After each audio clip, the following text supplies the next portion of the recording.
Yes. Actually, we have one more. We have to make the motion to put it on the agenda for next week.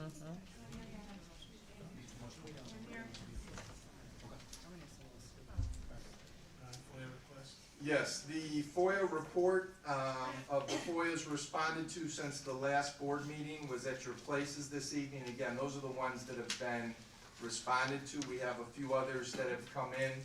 However, we're still working on putting that information together. That will appear at the next board meeting.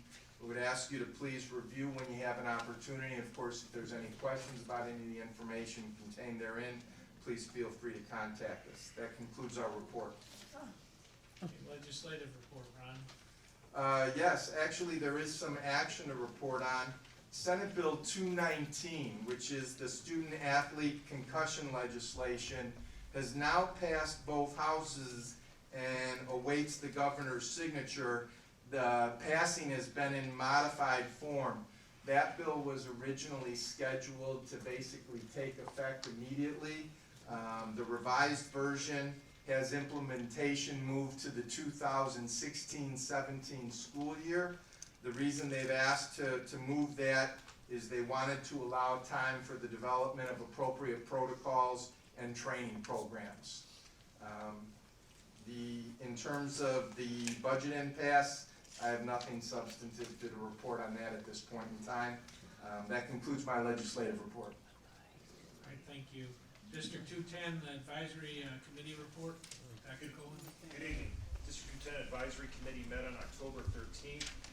Right now they're processing a large amount of both research with regards to what's popular in terms of class rank, what educational researchers say, but also what high schools in our area have done about class rank, and also what colleges expect for our students to get into selective and highly selective universities, what it is that they need. So as the District 210 Advisory Committee processes that, they should be coming to you with a recommendation in the next couple of months. Okay, thank you. Goal number 4, objections A and 1A. Brian Murphy. Good evening. Thank you for letting me talk to you this evening with regards to goal number 4, objective A, which is evaluating and updating our current end user hardware throughout the district. The first portion of this goal is to complete a detailed inventory of what our end user equipment is, and I believe you have that at your places this evening. What I'd like to do is just kind of highlight a few of the items that we found, I think, that are very beneficial for us to understand. First of all, about 4 years ago, we were able to replace 700 desktop computers throughout our district. The vast majority of this equipment was put into computer labs, focusing solely on student use, so that the students are able to use updated equipment to the best of their ability. These computers continue to be some of our most reliable equipment that we have. And the life expectancy of those is anywhere from 8 to 11 years. And as these computers continue to age, we continue to refurbish as many of these as we possibly can, bringing them up to current needs of the students with regards to memory and the hard drives that are within these computers. Our laptops, we have approximately 460 laptops that are out and about in classrooms. In every class, just about every classroom throughout the district has a laptop and also a projector that's used primarily for the teachers for their daily presentation of the lesson. Once again, our technology staff has been working hard to refurbish a lot of this equipment over the last year. We replaced hard drives and upgraded memory to allow for a more reliable use of that equipment, especially with the new installation of the Skyward software. Teachers are using more and more of that on a daily basis, so we want to make sure they had equipment that they could use that would be reliable. The life expectancy of our laptops is about the same as the desktops, anywhere from 8 to 10 years. And again, we continue to refurbish over time. You know, we can only refurbish so much until the device becomes unusable. So we continue to do as much with what we can throughout the years. We do have a large number of iPads that are on carts that are available for student use, and those details are on the pages that are in your backup material. A couple other items that I want to just kind of quickly address is our server environment, which is really just the backbone of our technology. It consists of servers that range anywhere in age from brand new, we just purchased a couple of them at the beginning of the school year, to anywhere to 11 years old. So we continue to monitor and evaluate the stress that's being put on these servers. And we determine whether or not they need to be replaced, and if they do, how we're going to be best to replace them, whether it be with a hard server or a virtual server. And then, again, just as a final reminder, our district went through a complete overhaul of our infrastructure a few years back. And with that, what we did was we replaced all of our switches, upgraded our bandwidth, and put wireless access points in just about every single classroom throughout the district, allowing up to 90 devices to connect to the internet through our wireless environment. That concludes what I have. If there are any questions, I'd be happy to entertain them. Brian, just a few. With technology being where it's at, if we buy something today, maybe in 6 months, a year or less, it's maybe considered obsolete, and we're going to be using it for 8 to 10 or 11 years, you said possibly. Is there an option of maybe leasing equipment or doing something so I could turn that over and still have modern or current stuff as opposed to having stuff that may be older? Absolutely. What we have done in the past with the 700 desktops that we've purchased, we actually did those on a municipal lease so that we paid for them over a 3-year period of time. And at the end of that 3-year period of time, those computers became ours. A lot of technology out there, as you said, it does become outdated. So there's people that will lease them to you for a 3-year time, and then you return them back to them, and they just dispose of them. What we've been able to do is be able to take those devices, upgrade them to make them meet the standards of what are out there today, to make them as usable as we possibly can. So by allowing us to do a lease, we were able to get a larger number of computers right at the start and pay for them over a set period of time. And then some of those refurbished, can we use those? I know sometimes when we're doing park testing, it gets kind of tight. Are those computers capable to do that, or is it just something we're using like in the library or something like as a word processor? Can we use them as a viable computer for regular stuff? Absolutely. Everything that we've been able to refurbish is brought up to speed so that they can address the needs of students and their online testing, or any of the other needs that they do throughout the day within the school district. So absolutely, we're doing that. My last thing is on the servers. As far as backing them up remotely, are we looking at or can we look into the cost associated with having a redundant system off-site, or do we have something like that already? Or With all new technology purchases and all new technology that comes into our district, that's absolutely what we are looking into at this point in time. An example of that would be our Skyward software that we're currently using. In the past, with our old system, Railco, we had it housed on site, and all of our data was stored at the central campus. With Skyward, we actually, they're hosting it for us through IS Corp. And IS Corp has 2 locations where they house our data. So they have a main site, and they also have a disaster recovery site. So with anything that we do, we're going to continue to look at those types of options. So that's definitely on the radar.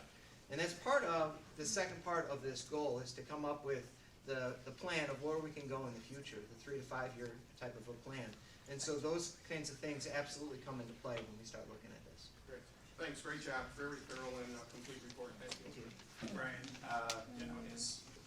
as a computer professional myself, obviously I have a little bit different questions. Some things that are concerning is obviously the age of some things like our email servers. I think your statement about 8 to 10 years is not what the industry is. I think it needs to be, and I know education is different, and I know we're trying to stretch a dollar, but I'm very interested to see your second portion of this report, because I think what we need to make sure as a board, and you look at the cost of those PCs in those later years. Are we spending more keeping an old PC up versus buying a new one and using our money smart? And I know the other thing is looking at new technologies, and I'm sure I know you're always investigating it, but like with email servers, I mean, as old as they are, looking at the cloud and looking at other things. And I know we've had discussions about it. I'm not sure if the public know that, but there's always ongoing discussions to try and make our technological facilities the best they can be for our students, given our budget.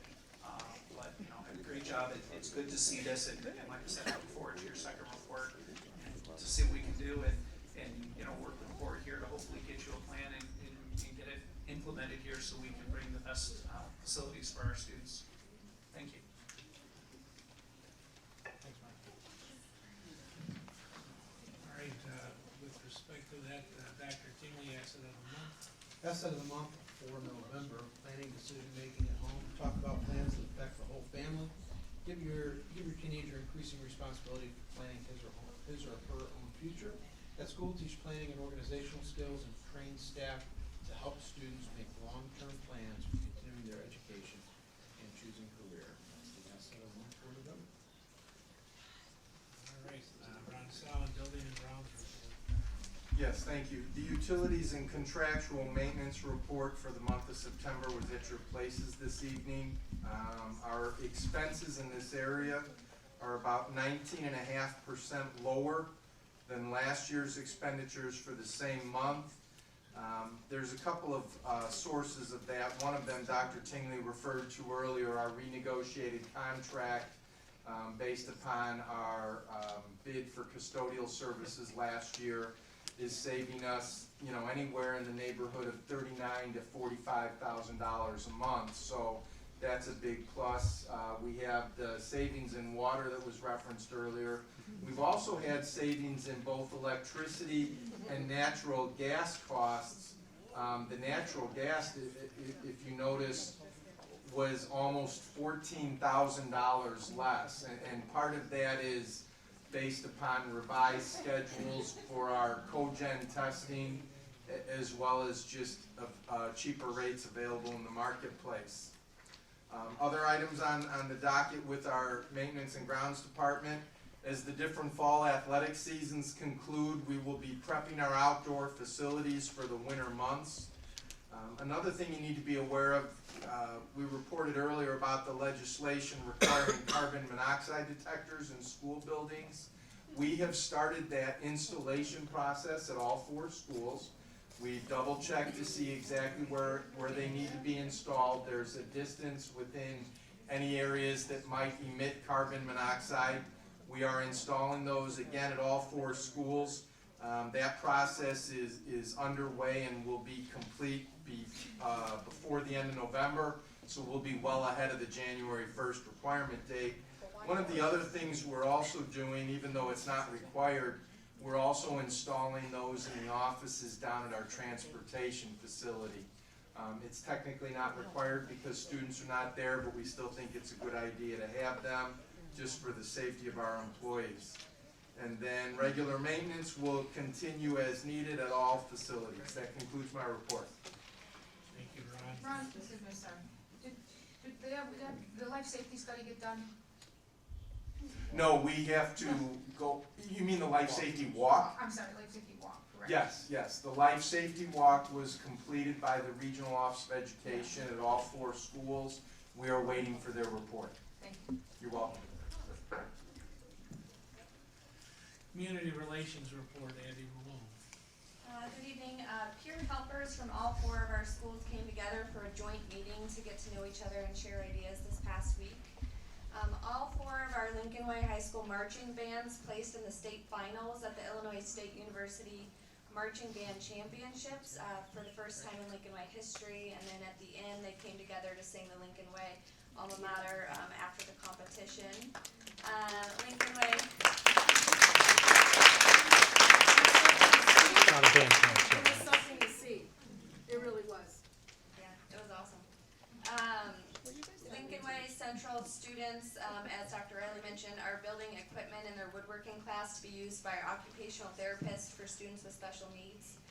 And then, as our student council president mentioned, Lincoln Way North students will pack the football field tomorrow morning for ABC Chicago's Friday flyover. Next week, beginning at 7 a.m., on Thursday, you can vote for Lincoln Way North on abcchicago.7chicago.com for your favorite flyover school. And if North wins, then Dr. Cohen will accept a trophy on air on October 30th. Yeah, we can start.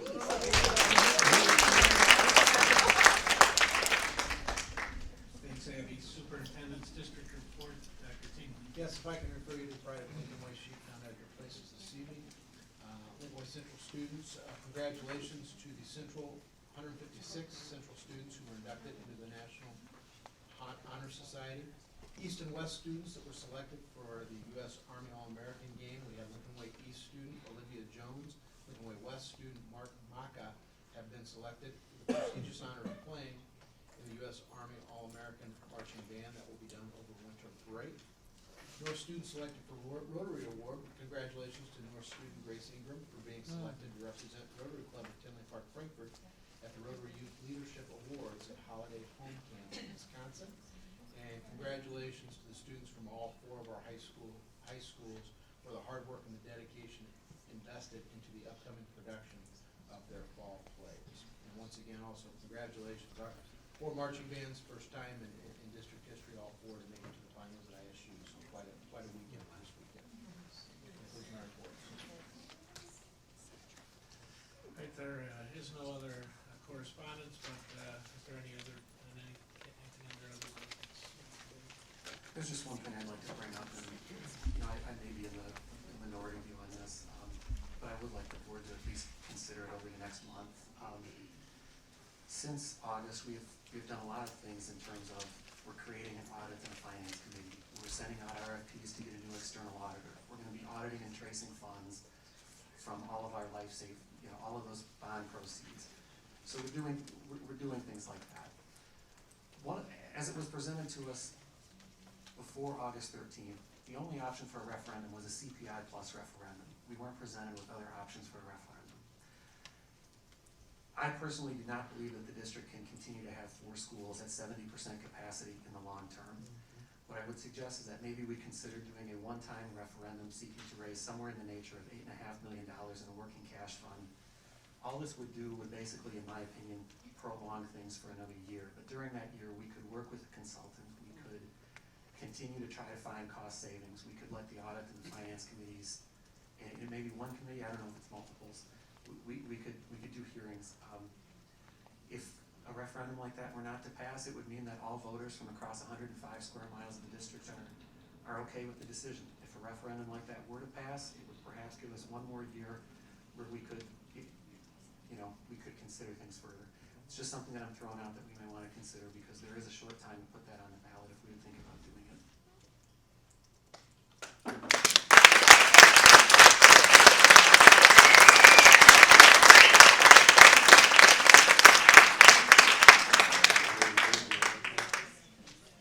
Chris, would this be the same though referendum we looked at going June or July, the same percentage that would still show nothing really significant after that year? Yeah, I think the last one was a CPI plus referendum that would have increased taxes over the course of 2 years, and then everybody would have had a base level up here. This, in my mind, would be a one-shot deal just to bring in. So working cash bond type. Exactly. I think Lamont tried to do that in 2010. It did not pass in Lamont, but it would be a different way of thinking about it.